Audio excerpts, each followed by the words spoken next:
नमस्कार, आप देख रहे हैं नेशनल इवेंट्स। आपके साथ मैं हूं प्रांजलि सिंह। सबसे पहले बात होगी प्रधानमंत्री नरेंद्र मोदी की। प्रधानमंत्री मोदी ने कहा कि प्रवासी श्रमिक बल विश्व भर में भावी वास्तविकता बनने जा रहा है। उन्होंने यह भी कहा कि इसे देखते हुए अब समय आ चुका है कि कौशल विकास को वैश्विक रूप दिया जाए और सही अर्थों में कौशल साझा किया जाए। G20 देशों को इस विषय में प्रमुख भूमिका निभानी चाहिए। प्रधानमंत्री वीडियो संदेश के माध्यम से मध्य प्रदेश के इंदौर में हो रही G20 देशों के श्रम और रोजगार मंत्रियों की बैठक को संबोधित कर रहे थे। उन्होंने कहा कि इससे दुनिया भर के देशों को बेहतर कौशल कार्यबल योजना और लाभकारी रोजगार के लिए ठोस नीतियां बनाने में मदद मिलेगी। In this era of the fourth industrial revolution, technology has become and will remain the core driver for employment. It is fortunate that this meeting is happening in a country that has had the experience of creating a large number of technology jobs during the last such technology-led transformation. कौशल और योग्यता संबंधी अपेक्षाओं पर निर्भर अंतर्राष्ट्रीय रोजगार के प्रयासों की सराहना करते हुए प्रधानमंत्री ने कहा कि इसके लिए अंतर्राष्ट्रीय सहयोग और तालमेल, प्रवासन और आवाजाही के नए मॉडलों की आवश्यकता है। प्रधानमंत्री ने कर्मचारियों और श्रमिकों के संबंध में आंकड़े, सूचना और डेटा साझा करने के महत्व पर भी जोर दिया। We all need to skill our workforce in the use of advanced technologies and processes.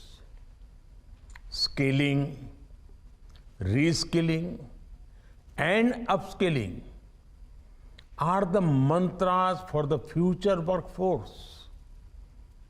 In India, our Skill India mission is a campaign to connect with this reality. और अब बढ़ते हैं आगे। प्रधानमंत्री नरेंद्र मोदी और श्रीलंका के राष्ट्रपति रानिल विक्रमसिंघे ने आज दिल्ली में मुलाकात की। इस दौरान दोनों नेताओं ने द्विपक्षीय, क्षेत्रीय और अंतर्राष्ट्रीय मुद्दों पर चर्चा की। प्रधानमंत्री नरेंद्र मोदी ने कहा कि कठिन समय में भारत श्रीलंका के साथ खड़ा रहा है। दोनों देशों के बीच नवीकरणीय ऊर्जा के क्षेत्र में समझौता ज्ञापन पर हस्ताक्षर भी हुआ। दोनों नेताओं ने द्विपक्षीय, क्षेत्रीय और अंतर्राष्ट्रीय मुद्दों पर अपने विचार साझा किए। प्रधानमंत्री ने कहा कि भारत श्रीलंका के सुरक्षा और विकास एक दूसरे से जुड़े रहे, इसलिए यह आवश्यक है कि हम एक दूसरे की सुरक्षा और संवेदनाओं को ध्यान में रखते हुए साथ मिलकर काम करें।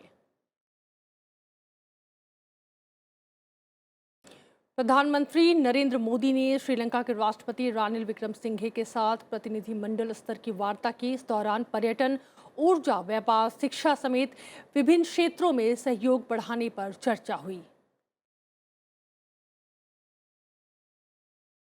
बैठक के बाद प्रधानमंत्री नरेंद्र मोदी और श्रीलंका के राष्ट्रपति रानिल विक्रमसिंघे की मौजूदगी में भारत और श्रीलंका के बीच कई समझौतों पर हस्ताक्षर भी हुआ।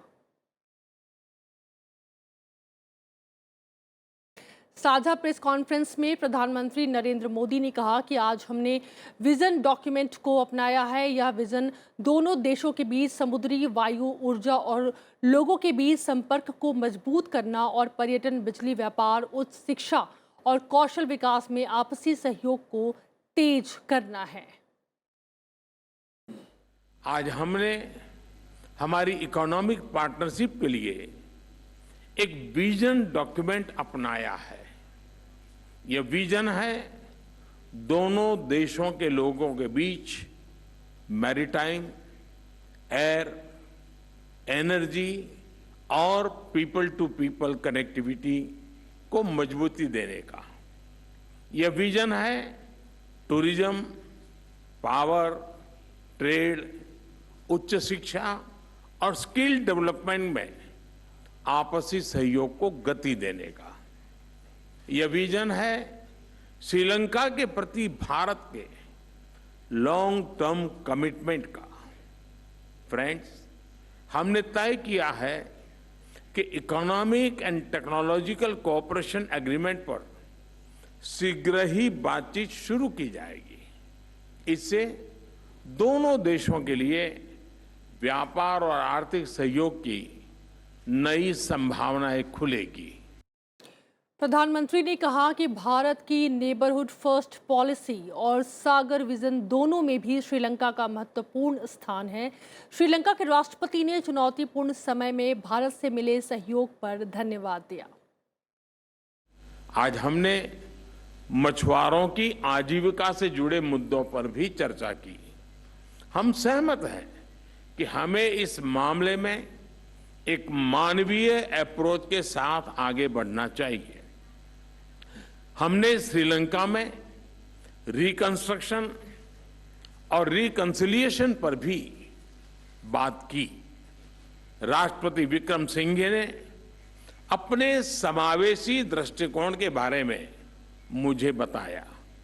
हम आशा करते हैं कि श्रीलंका सरकार तमिलों की आकांक्षाओं को पूरा करेगी, समानता, न्याय और शांति के लिए पुनर्निर्माण की प्रक्रिया को आगे बढ़ाएगी। आज के लिए नेशनल इवेंट्स में इतना ही। आगे भी आप देखते रहे संसद टीवी। नमस्कार।